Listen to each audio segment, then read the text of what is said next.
BCS এর মৌখিক পরীক্ষা ৩টি ধাপে নেওয়ার চিন্তাভাবনা রয়েছে পাবলিক সার্ভিস কমিশনের।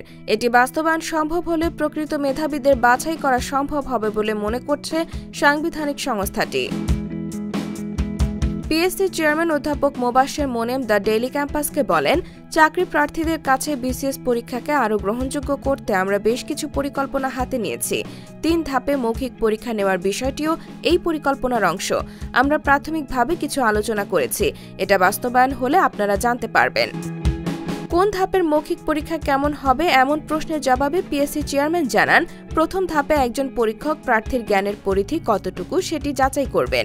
দ্বিতীয় ধাপে প্রার্থীর সাধারণ জ্ঞানের দক্ষতা যাচাই করা হবে, আর তৃতীয় ধাপে সাইকোলজিক্যাল টেস্ট নেওয়া হবে।